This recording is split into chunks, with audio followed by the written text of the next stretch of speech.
Welcome back to the Taiwan Outlook. I'm your host, Wu Ruiguo. In this segment, we will continue our conversation with Ms. Lulu Keng and also Mr. Peng from the Taiwan Environmental Information Association. I'm going to start off with Lulu. Lulu, we mentioned briefly in the previous segment that the environmental trust is being planned, but is not yet being established because of legislative backlog. But the fact of the matter remains is this is something not new in other countries. Yep. And there are many lessons that we could draw from other countries' experiences and help Taiwan to develop the concept and also widen the acceptance of the notion of environmental trust. Yep. What are the major challenges in terms of, in addition to legislative backlog that it's not yet up to the legislature to vote on it yet? Other than that, what are the major challenges that you have seen in terms of promoting the notion of environmental trust? Well, I think it is that the legislation problem. Another big problem is that actually we don't know what is environmental trust.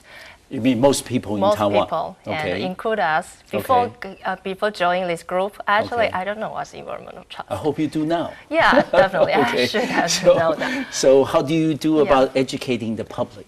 Yeah, first is since we have a great platform to distribute the information, so we start a column and report a lot of international famous environmental trust case. For example? For example, I think everybody knows Miss Porter, right? The lady who wrote the story about the Peter Rabbit. Actually, Miss Porter is the most famous person in worldwide national trust, environmental trust. Because it's an area in England called the Lake District. The landscape is so beautiful that inspires all the story about the Peter Rabbit. So Mr. Porter really hoped that the beautiful landscape can be preserved forever for everyone. So actually she spent a lot of money to buy the whole that area. But she worried about after she died. She don't know what, she's afraid that her daughter or maybe her child will don't know what to deal with the land. So she find an organization that she trusts. Set up a trust. Yeah, she hand over all the area, big area to that organization, and the organization become a trustee. That they promise they will take care of the land forever. And the letter, based on that commitment, that is the most famous environmental trust in the world.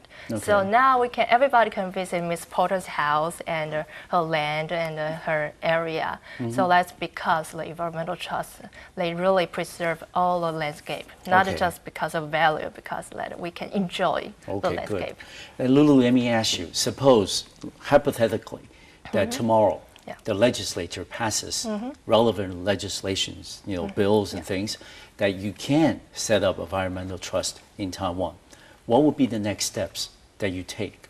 Well, the next step is since actually years working. Actually, there's a landowner in Taiwan, they already donate a woodland to our organization. But how do you identify this piece of land or this tract of land should be preserved for environmental reasons? Actually, I think under the concept of environmental trust, we not just value about, is that important? It's based on also the owner's perspective.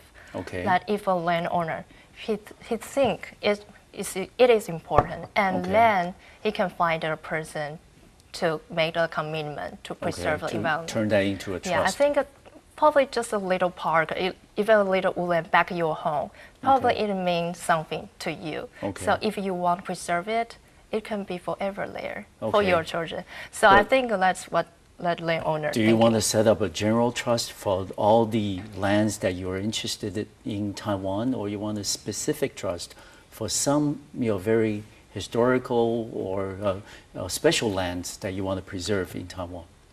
I think since the start point, we just received the first person.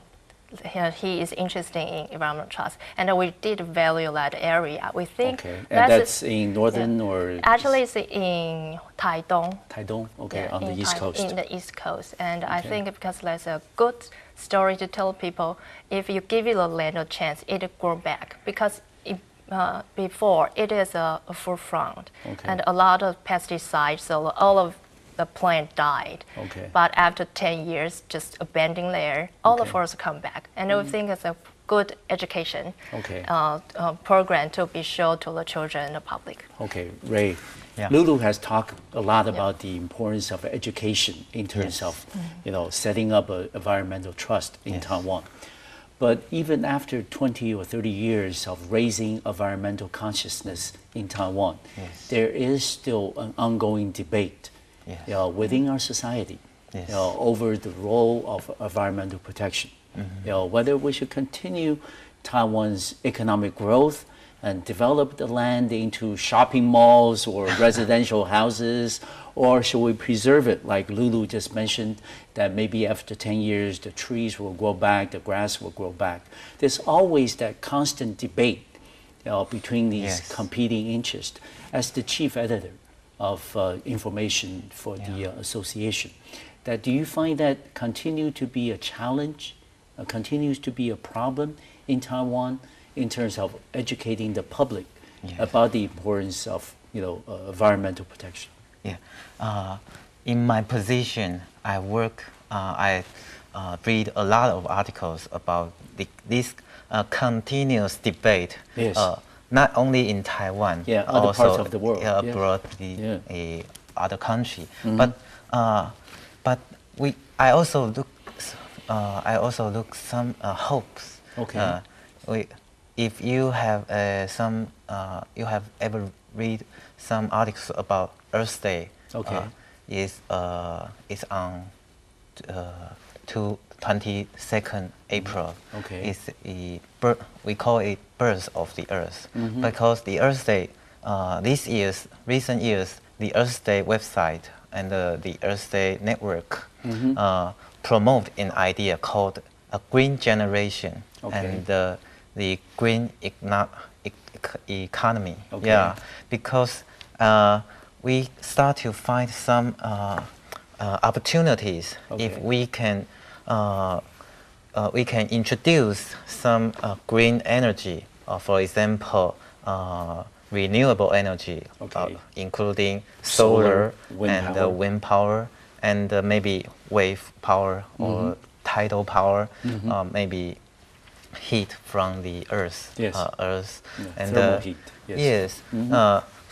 All this kind of energy, if we want to, we can invest more to develop this kind of clean energy.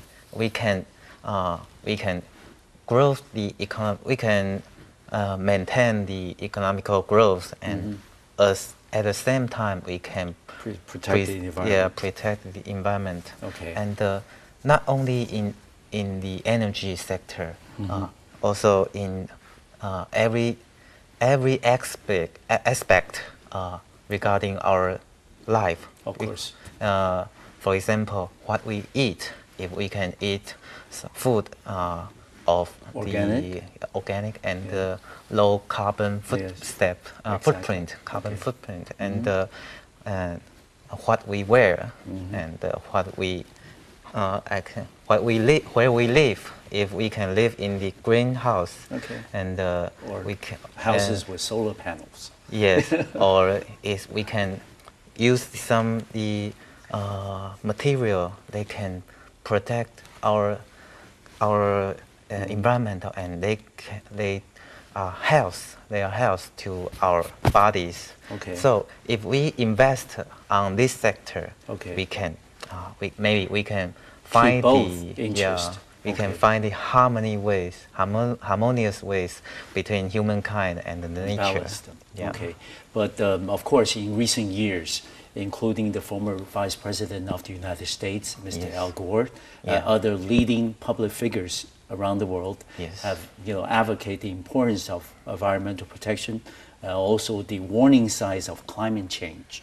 And those of us living in Taiwan, of course, this past summer, summer of 2009, we suffered one of the worst natural disasters to hit Taiwan in 50 years, and that was Typhoon Morocco. And Morocco certainly caused a lot of people lost their homes and their lives, and this is a painful, a tragic lesson for those of us living in Taiwan and thinking that we don't preserve and try to make peace with the environment, then the environment would retaliate against us. Yes. And this is something, of course, we don't want to see happen again in Taiwan. Do you think that something as traumatic as the Typhoon Morocco this summer could help in terms of your organization's work of educating the public, becoming more aware of the importance of protecting the environment? What do you think? I think it has both sides, and it's a good lesson. Actually, it's a good lesson to Taiwanese because we are actually aware that if we don't protect our land, especially mountain area, the mountain area will eventually come back. Yeah, come back to retaliate against us. Yeah. Yes. And but on the other side, if we have the opportunity to review the policy, okay. And it's I think it is not very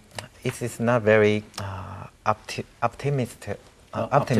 Yeah, yes. To see the environmental protection, because I'm talking about the law of the reconstruction after the Typhoon Morocco. Yes. Because the law it specified if we want to rebuild, we can immune the law of environmental protection. Well, Ray, I'm going to ask you to hold that thought a minute, and we're going to take another break, and we'll be right back to Taiwan Outlook, where we'll continue our conversation with Ray and Lulu regarding environmental protection works in Taiwan. We'll be back in about 3 minutes.